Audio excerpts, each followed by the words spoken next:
खाइबार यही गोटे जिनिसरी मांसरी 10 गुणा एवं क्षीर 18 गुणा शक्ति मिली थाए। यही गोटे खाद्य मिली थाए प्रचुर शक्ति।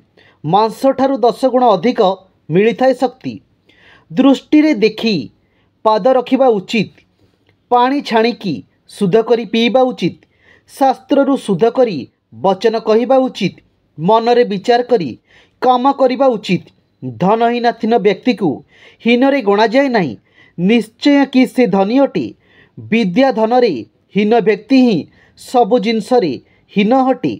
जदि सुख दरकार तेबे विद्या को छाड़ी दियो। जदि विद्या दरकार तेबे सुख को छाड़ी दियो। सुख इच्छा करुथिबा लोकन को विद्या केमिति प्राप्त हेबो एवं विद्यार्थी को सुख केमिति हेबो। कवि कौन देखती नहीं, स्त्री कौन करिपारिबो नहीं, मद पिउथिबा लोक कौन कौन गपी जाए, काऊ कौन कौन खाए नहीं। निश्चय अटे कि भाग्य रंक को राजा एवं राजा कुरंक बनई दिए। यह धनी को निर्धन एवं निर्धन को धनवान बनई दिए। लोभींकर शत्रु भिकारी अटे। मूर्खंकर शत्रु ज्ञानी अटे। व्यभिचारिणी स्त्रीर शत्रु स्वामी अटे एवं चोरक शत्रु चंद्रमा अटे। जा पाखरे ना विद्या अच्छी, ना तप अच्छी, ना दान अच्छी एवं ही धर्म अच्छी, से यही पृथ्वी रे भार स्वरूप मनुष्य रूपी मृगंक परी बुलुचंती। गंभीरता द्वारा मनुष्य उपरे कौनसी उपदेश लागू हुए नहीं। सेहीपरि जेमिति मलय पवन बाजिले बाउंश चंदन हो जाए नहीं।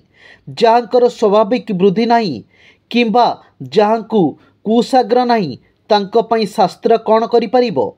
सेहीपरि जेमिति अंध पई दर्पण कौन करिपारिबो। अर्थात शास्त्र भी बुद्धिहीन को बुद्धि देई पारिबो नहीं। जेमिति कि दृष्टिहीन लोक को दर्पण दृष्टि करि पारे नहीं।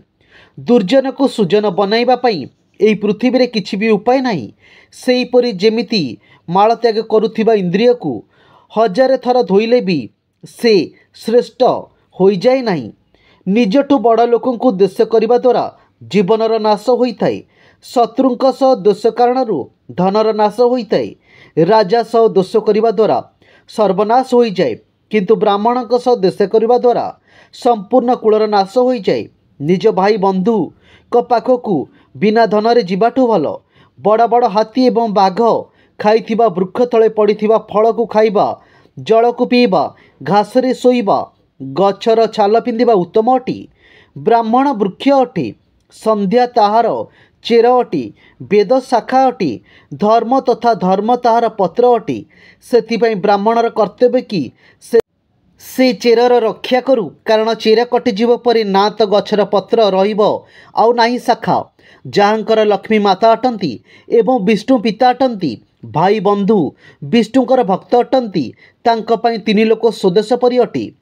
अनेक रंग एवं रूप थिबा पक्षी संध्या काल रे गोटिए वृक्षरे बसी थांती एवं सकाळ समय रे 10 दिग को उड़ी जाती। सेथिपई लोकंको अलगा हेबार शोक काहेकि? जे बुद्धिमान अटे से ही बलवान अटे। बुद्धिहीन पाखरे शक्ति न थाए। जेमिति जंगल रे अधिक बलवान हेला परे भी हाथी निज होश हजई देई ठेकुआ द्वारा मरी जाए। जदि भगवान जगतर पालनकर्ता अटंती तेबे आमको बंचिबार कौन चिंता अछि? जदि से रक्षक होई न थांते तेबे मातांक स्तनर क्षीर काहेकि बाहरी थांता? सेथिपई या बारंबार भाबिए लक्ष्मीकांत मु सर्वदा आपणक चरण कमल रे सेवा करिया पई समय व्यतीत करुची। जदि मोर बुद्धि संस्कृत रे श्रेष्ठ अटे तथापि मु अन्य भाषा रे इच्छा रखिची। जेमिति अमृत पीला परे देवता मानक इच्छा स्वर्गर अप्सरांक ओष्ठ रूपी मद्य पीवा पई बनी रही थाए। अन्न अपेक्षा ताहार चूर्ण अथवा पेशा होइथिबा अटारे ताठारु 10 गुण अधिक शक्ति रही थाए। क्षीर रे अटा ठारू भी 10 गुण अधिक शक्ति। मांस रे क्षीर ठारू 8 गुण अधिक शक्ति थाए एवं घी रे मांसठू अधिक 10 गुण बल अछि। साग खाइबा द्वारा रोग बढ़े। क्षीर पाई शरीर बलवान हुए। घी द्वारा बीर्ज बढ़ी थाए एवं मांस खाइ